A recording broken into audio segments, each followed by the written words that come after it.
Dono de oficina pergunta. PodMac responde. Estou com um dono de oficina aqui, hoje ele já fatura 100 mil por mês, mas ele está com dificuldade para treinar a equipe de forma eficiente. Qual dica você daria para ele melhorar o treinamento de equipe e aumentar o desempenho? Boa. Primeira coisa que a gente precisa entender antes de treinar a equipe é saber se esse cara tem um bom ciclo de reunião. O ciclo de reunião ele traz clareza dos processos e da execução. O problema é que a maioria dos empresários eles param de fazer reunião porque eles sentem que a reunião é improdutiva, porque não tem um bom método. Exemplo para ficar claro para você.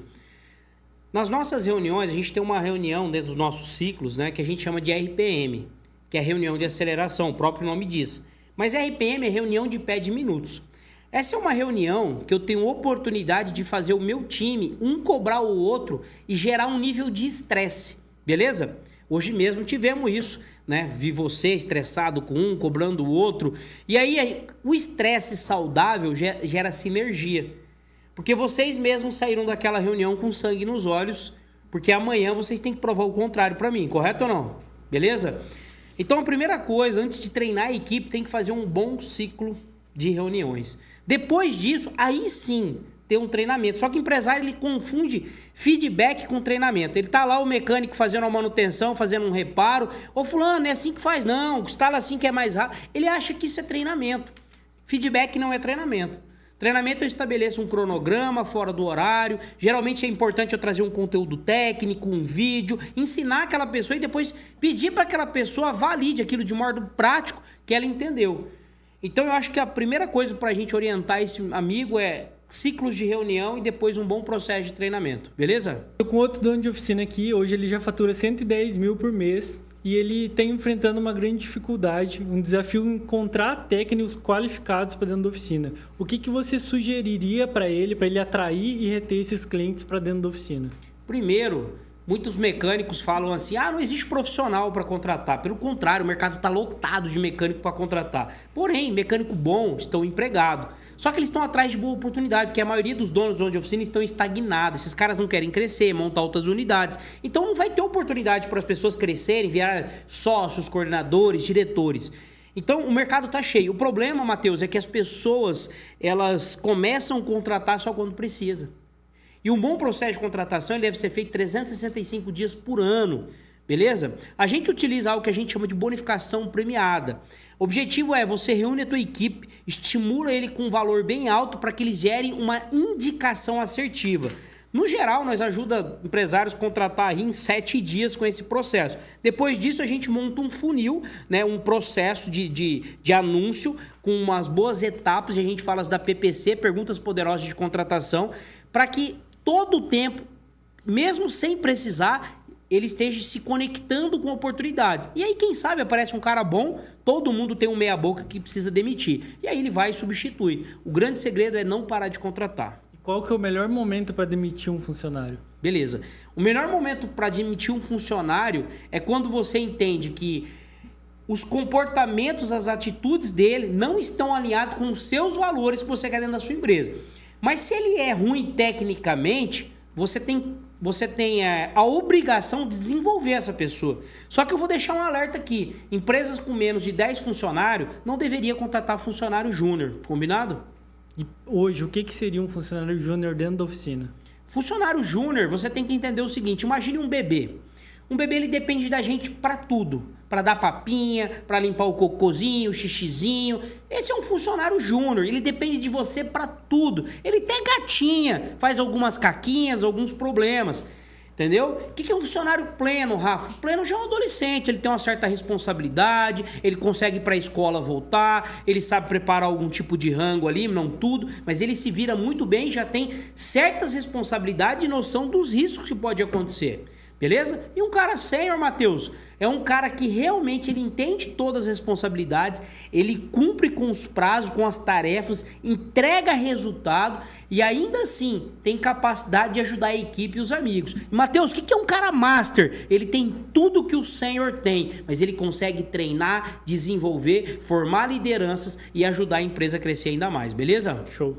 Tem um dono de oficina aqui que ele já fatura 150 mil por mês, mas o maior desafio dele está na precificação. O Qual a maior orientação que você daria para ele, consequentemente, para aumentar o faturamento da oficina? É 100% de margem, ele fecha essa bosta, vai fazer outra coisa. A regra é clara. Nós estamos falando de peça e produto, é 100% de margem. Mas não estou falando de commodity, tá? Se for commodity, ele respeita o mercado, cobra R$ 1,99 mais barato. Agora, se a gente vai falar de mão de obra, cara, hora homem já é coisa do passado, né? Então, hoje a gente está numa era de algo chamado TCMP2, que é o tempo mais o custo, mais a margem é igual ao preço, vezes 2 vezes a percepção do técnico de produção. Cara, essa regra, ela transforma 100% dos custos desse camarada em lucro líquido no caixa.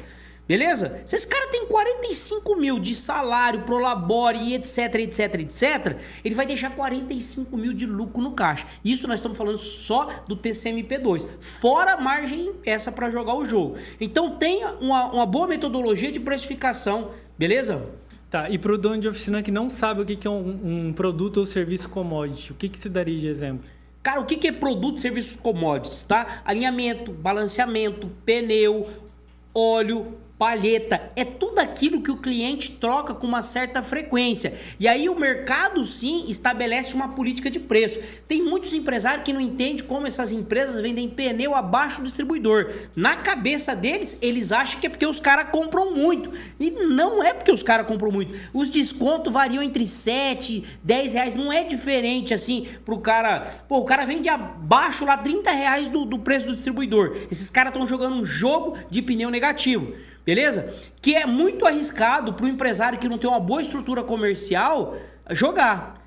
Então, não entre na guerra de preço, entre na guerra da diferenciação. Show. Tô com outro dono de oficina aqui. Hoje ele já fatura na casa dos 200 mil, mas ele acredita que para alcançar as metas ele precisa aumentar as vendas.